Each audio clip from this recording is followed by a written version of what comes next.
Assalamualaikum warahmatullahi wabarakatuh. Jadi, Assalamualaikum warahmatullahi. pada malam ni kita akan memulakan program Bual Bicara bersama tokoh ilmuwan Islam, di mana topik yang akan kita kupaskan pada malam ini adalah berkenaan peranan Al-Quran dan Al-Sunnah dalam melahirkan individu dan masyarakat yang berkualiti. Jadi, saya Nur Alisna Tasha binti Arifin. Saya Nur Alia binti Askandar. Merupakan pelajar Institut Pendidikan Guru Kampus Pulau Pinang. Jadi, saudari Alia akan menceritakan sedikit pengenalan mengenai Al-Quran dan As-Sunnah. Okey, seperti yang kita tahu, Al-Quran merupakan kitab suci umat Islam yang dianggap sebagai firman Allah yang diwahyukan kepada Nabi Muhammad SAW melalui malaikat Jibril, dan ia merupakan petunjuk spiritual kepada umat Islam. Al-Quran juga dianggap sebagai pedoman hidup bagi umat Islam dan menjadi dasar bagi semua ajaran Islam. Di sisi lain, As-Sunnah juga merujuk kepada praktik, perkataan dan juga persetujuan Nabi Muhammad. Sunnah melengkapi dan menjelaskan Al-Quran serta memberikan contoh nyata tentang bagaimana ajaran Islam diterapkan dalam kehidupan sehari-hari. Kedua-dua sumber ini saling melengkapi dan menjadi dasar bagi keimanan serta praktik ibadah dalam Islam. Begitulah serba sedikit mengenai Al-Quran dan Al-Sunnah. Jadi, seorang penceramah yang kita jemput pada malam ini iaitu Ustazah Sufia daripada MRSM Parik. Ustazah boleh perkenalkan diri? Okey, Assalamualaikum semua. Saya Sufia Adnan, asal Terong Perak. Mengajar di MRSM Parik dah 10 tahun. Sebelum ni MRSM Wilda dan first posting kat MRSM Transkian di Pondok Baru. Baik. Jadi, soalan pertama yang kita ingin ajukan kepada Ustazah ialah Apakah prinsip-prinsip utama dalam Al-Quran dan juga As-Sunnah yang dapat membentuk akhlak individu? Okey, prinsip utama dalam Al-Quran yang dapat membentuk pribadi Muslim, dia ada 3 cabang yang saling berkait rapat, iaitu iman, Islam dan ihsan. Jadi kita kena dalamilah, kena kenal apa itu iman. Ya, iman adalah tunjangnya, iaitu iman berasal daripada bahasa Arab, iaitu percaya. Ya, percaya, tunduk, tenteram, itu dari segi bahasa lah. Namun dia adalah dari istilah syarak, sebab itu adalah hukum syarak. Ya, iman itu sendiri, iaitu dia melibatkan keyakinan kita, hati, ya, keyakinan kita, hati dan lisan kita ungkapkan dan perbuatan kita lakukan. Okey, apa perkara itu, ya, iman, perkara yang kita ungkapkan, perkara yang kita lakukan, dan keyakinan kita itu sepenuhnya kerana Allah, dan dia bertunjangkan kepada rukun iman yang 6, ya, iaitu beriman kepada Allah, beriman kepada malaikat, kepada kitab, kepada rasul dan hari akhirat dan qada dan qadar. Okey, itu tentang iman, ya. Kemudian kita pergi pula tentang Islam. Apa itu Islam? Ya, Islam adalah agama kita, ya, yang kita anuti, di mana dari segi bahasanya dia mengandungi maksud kedamaian, kepatuhan dan penyerahan. Ya, dan Islam itu maksudnya selamat. Di mana dari segi istilahnya pula ialah kita menyerah dan patuh, ya, menyerah dan patuh pada apa, menyerah pada patuh, ya, menyerah diri kepada Allah terhadap ajaran yang disampaikan oleh Allah melalui lidah Nabi Muhammad sallallahu alaihi wasallam. Dia, ya, di mana dia bertunjangkan asasnya adalah rukun Islam, ya, rukun Islam iaitu pertama syahadah, ya, kedua solat, ketiga puasa, kemudian haji. Okay, ada 5 rukun Islam. Okey, kemudian kita ada ihsan, ya, prinsip utama dalam Al-Quran itu dalam membentuk akidah, iaitu ihsan. Ihsan adalah satu perbuatan manusia yang perlu dipupuk, iaitu perbuatan yang baik yang hendaklah dilakukan secara ikhlas, dilandasi dengan kesedaran. Ikhlas kerana Allah. Kita pergi sekolah kerana Allah, kita masuk IPG kerana Allah, bukan kerana kerja. Ya, semuanya kita lakukan semua kerana Allah. Ya, okay, ihsan itu adalah perkataan daripada bahasa Arab iaitu fi'il, iaitu perbuatan yang baik.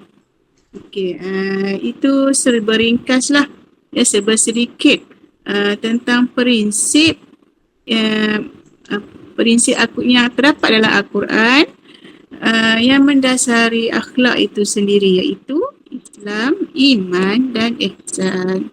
Okey, menjawab soalan? Jawab Ustazah. Okey. Jadi, mari kita terus kepada soalan yang kedua, yang mana bunyi dalam konteks cabaran moden, bagaimanakah kita dapat memastikan prinsip-prinsip Al-Quran dan Al-Sunnah tetap relevan dalam melahirkan individu dan masyarakat yang berkualiti. Kerana apa? Boleh kita nampak satu era yang baru telah muncul menggunakan teknologi moden ini yang menyebabkan sukar untuk kita mempraktikkan Al-Quran dan Al-Sunnah. Jadi bagaimana pendapat Ustazah untuk kita relevankan perkara ini? Teruskan tentang Islam itu apa relevan okay. Islam itu relevan untuk sepanjang zaman. Dia bukan agama kuno. Ya, dia Islam adalah agama yang syumul, yang merangkumi semua aspek kehidupan manusia. Ya, semua aspek kehidupan kita. Ya, daripada Nabi Muhammad daripada zaman jahiliah lagi, apabila Islam datang menyelamatkan kehidupan masyarakat itu sendiri. Yang sebelum ini masyarakat jahiliah hidup dalam keadaan berfoya-foya, ya, menindas orang yang lemah, kemudian wanita-wanita dianggap sial. Tapi bila Islam datang, Nabi Muhammad SAW pun melahirkan anak-anak perempuan, 4 orang anak perempuan. Dididik anak-anaknya secara Islam, ya, menaikkan martabat kaum wanita, ya. Okey. Jadi sebenarnya hubungan antara Islam, iman dan ihsan itu sendiri dia sangat berkait rapat, di mana apabila ketiga-tiga itu kita pahatkan, setiap umat Islam, setiap Muslim ataupun setiap pelajar pahatkan dalam hati, insyaAllah dapat membentuk pribadi akhlak yang syumul untuk kita gunakan pada generasi sekarang, ya, dulu dan sekarang, ya. Tasha dan Alia, ya. Tasha kan Alia dan kan seorang bakal guru. Jadi kita saya pun guru, jadi kita hendaklah menjadi tanggungjawab kita untuk mendidik generasi sekarang yang makin mencabar, makin hari makin mencabar, ya, dengan Al-Quran. Ya, didik mereka dengan iman dahulu. Ya, dengan iman, ya, pahatkan dalam jiwa mereka apa-apa sahaja yang kita lakukan hanya kerana Allah. Ya, kemudian kehidupan mereka hendaklah berada dalam syariat Islam, berpakaian mengikut syariat Islam, makan cara Islam, dan pergaulan mesti ada ihsan, ya, dalam diri mereka, mesti ikhlas, jujur, lakukan hanya kerana Allah. Jadi apabila kita pahatkan dalam jiwa pelajar kita ketiga-tiga elemen ini, ya, insya-Allah generasi yang kita didik, ya, tidak akan jauh daripada agama Islam itu sendiri, malah selamat dalam agama Islam. Sememangnya menjadi satu cabaran yang besarlah sebagai tenaga pendidik untuk mendidik generasi muda pada hari ini. Dan itu satu perkara yang kita tak boleh sangkaikan lagi. Maka kita harus menganggap perkara itu sebagai satu cabaran untuk kita harungi. Okay, jadi soalan yang terakhir ingin kami ajukan kepada Ustazah iaitu bagaimana Al-Quran dan Al-Sunnah boleh menjadi panduan dalam menangani isu-isu sosial seperti kemiskinan dan ketidakadilan. Kerana apa? Isu-isu ni boleh kita lihatkan menindas segelintir daripada masyarakat. Jadi saya yakin perkara ini perlulah kita atasi. Jadi apa pendapat Ustazah untuk perkara ini?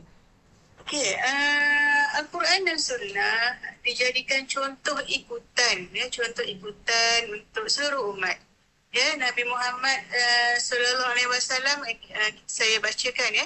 Saya bacakan hadis, ya, hadis Nabi Muhammad sallallahu alaihi wasallam. Kita ajarin anak-anak kita, apabila disebut sahaja nama Nabi Muhammad sallallahu alaihi wasallam, hendaklah mereka bersalawat kepada baginda, sebabnya Nabi Muhammad lah orang yang kita di akhirat nanti kita berlumba-lumba nak minta syafaat daripada baginda.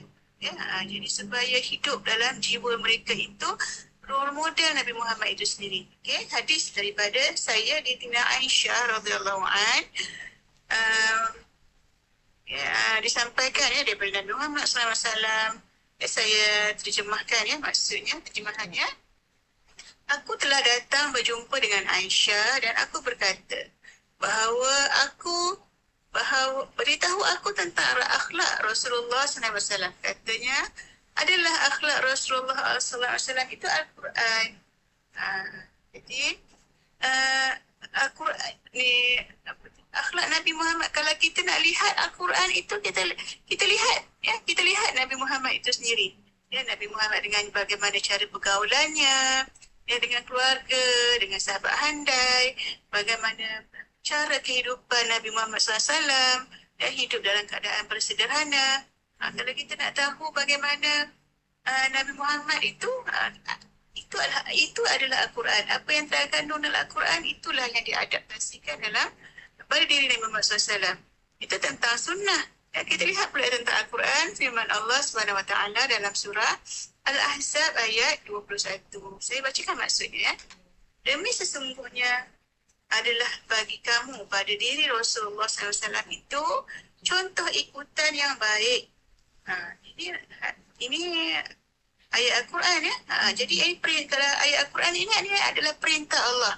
Allah menyuruh kita supaya demi sesungguhnya adalah bagi kamu pada diri Rasulullah itu contoh ikutan yang baik.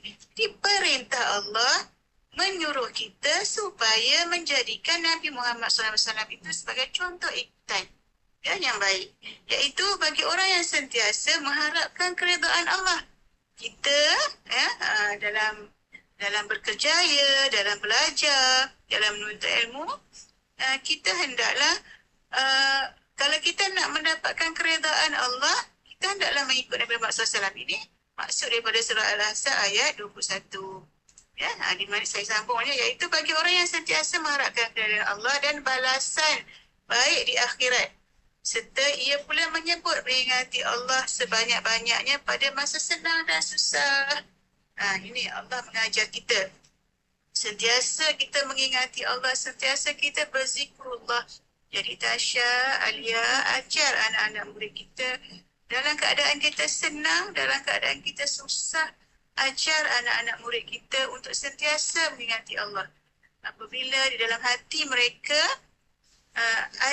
sentiasa mengingati Allah, insya-Allah, ya, insya-Allah mereka tidak akan mudah diganggu, ya, tidak akan mudah tergugat dengan berbagai-bagai cabaran pada masa yang mendatang.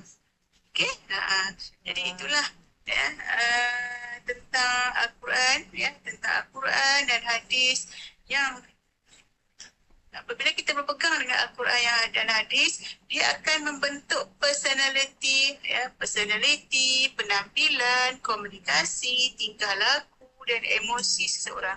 Ya, jadi sesuailah sebagai kita yang mendidik generasi sekarang dan akan datang supaya menjadikan Al-Quran itu, menjadikan Al-Sunnah itu sebagai panduan hidup kita. Maka boleh saya minta sedikit saranan ataupun penyemangat sebagai kami seorang guru. untuk terus kekal dalam landasan ini. Makna kata perlu kami persediaan daripada segi mental dan fizikal untuk mengajar murid ataupun ada apa-apa saranan yang boleh Ustazah berikan kepada kami. Okey. Saranan saya, yang penting ikhlas je. Ikhlas. Ikhlas, lakukan sesuatu itu ikhlas kerana Allah. Bukan kita tidak boleh memaksa diri kita untuk buat sesuatu dengan terpaksa. Kalau dengan terpaksa tak payah buat. Tinggalkan profesionalisme ini ya. Tapi kita buat kerana Allah. Jangan buat kerana duit. Dah jadi cikgu, gaji tinggi. Jangan buat kerana pekerjaan. Bila pekerjaan nanti habis je dapat terus bekerja. Tidak. Kalau kita buat kerana benda lain, kalau buat kita kerana orang ke, kerana mak suruh ke, kerana duit ke, apabila kita dapat benda itu, apabila kita dapat pekerjaan itu, kita akan rasa benda itu susah untuk kita. Tapi jadikan ini sebagai amanah daripada Allah. Itu yang ikhlas. Ya, ikhlas kerana Allah. Ya. Bila kita ikhlas, insya-Allah kualiti pekerjaan kita akan menjamin. Kita akan bekerja bersungguh-sungguh walaupun kita tak tahu masa mendatang nanti gaji dikurangkan ke atau bebanan kerja lebih berat. Kita tak tahu masa mendatang macam mana. Tapi apabila kita buat ikhlas kerana Allah, jadikan ini amanah, insya-Allah Allah akan membantu kita. InsyaAllah. Terima kasih Ustazah. Okey, maka kesimpulan yang kita boleh buat pada hari ini, Al-Quran dan Al-Sunnah sememangnya satu asas yang penting dalam melahirkan individu serta masyarakat yang berkualiti. Hal ini melihatkan kepada keadaan apabila kedua-dua sumber ini bukan sahaja membentuk akhlak yang mulia, malah juga membentuk kepimpinan yang adil, tetapi juga dalam memastikan keseimbangan dalam pembangunan ilmu, ekonomi dan juga sosial. Dengan kita sendiri berpegang teguh kepada ajaran Al-Quran dan juga Al-Sunnah, saya yakin lagi percaya bahawa umat Islam dapat membina sebuah masyarakat yang harmoni, maju serta berlandaskan keadilan dan kesejahteraan. Bukan sahaja di dunia, tetapi juga demi mencari kebahagiaan di akhirat. Jadi sekian daripada program Temu Bual Bicara bersama tokoh ilmuwan. Kami ingin menutup majlis kita pada hari ini. Jadi terima kasih Ustazah atas perkongsian. Semoga segala input dapat kami adaptasi dalam kehidupan harian kami dan juga menjadi satu moral juga untuk kami terus menggunakan Al-Quran dan Sunnah sebagai panduan hidup. Terima kasih Ustazah. Sama. Okay. Jadi Saudari Alia, berdasarkan program Temu Bual yang kita buat sebentar tadi, saya yakin banyak input yang telah kita perolehi. Jadi boleh Saudari Alia berikan sedikit kata-kata berdasarkan Temu Bual yang kita buat sebentar tadi. Jadi daripada hasil temu bual tadi, kita boleh simpulkan bahawa sunnah dan Al-Quran itu merupakan satu benda yang sangat penting dan kita perlu pelajarinya kerana ia merupakan petunjuk dalam hidup kita sehari-hari. Kerana perkara petunjuk dalam Al-Quran dan As-Sunnah ini diberikan oleh Allah SWT kepada Rasulullah, Nabi kita sendiri. Jadi kita perlu mencontohi Rasulullah kerana kita tahu bahawa beliau merupakan qudwah hasanah kita, iaitu contoh teladan yang terbaik. Jadi apa pendapat kamu, Hanis? Okay, pendapat yang amat bermakna buat kita semua sebentar tadi. Jadi, apa yang boleh saya simpulkan berdasarkan program Temu Bual Bicara kita pada hari ini adalah satu perkara yang saya rasa amat bermakna buat saya, iaitu apabila Ustazah menyatakan tentang Al-Quran dan Al-Sunnah adalah satu perkara yang bukan diguna pakai hanya pada waktu kuno, namun ianya relevan sehingga hari ini. Maka sepatutnya ianya tidak seharusnya menjadi satu titik cabaran kepada kita semua untuk mengadaptasikan Al-Quran dan Al-Sunnah dalam kehidupan seharian. Kerana apa yang telah disusun ataupun telah dirancang oleh Allah Subhanahu Wa Taala adalah satu perkara yang tiada had masanya. Mana kata Allah adalah sebaik-baik perancang dan takkanlah mungkin Allah merancangkan sesuatu perkara hanya pada satu zaman. Dan ingatlah bahawa Al-Quran adalah mujizat terakhir dan mujizat terbesar yang telah diberikan oleh Allah Subhanahu Wa Taala melalui Nabi Muhammad. Maka ianya biarpun telah beribu tahun telah berlalu, ianya tetap masih relevan pada hari ini. Jadi, apa yang membezakan pada waktu kuno dan pada waktu hari ini adalah hanyalah peredaran zaman dan bagaimana kita mengadaptasikan perkara tersebut dalam kehidupan harian kita.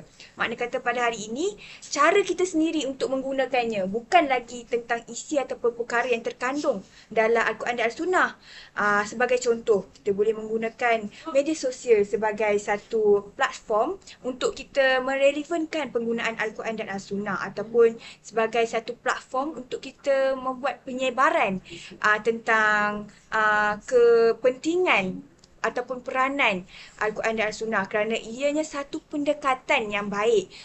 Makna kata hari ini, dengan adanya pendekatan melalui Al-Quran dan Al-Sunnah ataupun inisiatif pendekatan yang telah dilakukan oleh kita sendiri, nescaya ianya dapat melahirkan masyarakat serta individu yang berkualiti kerana lebih banyak ataupun lebih ramai masyarakat yang akan mengambil cakna tentang peranan Al-Quran dan Al-Sunnah itu sendiri.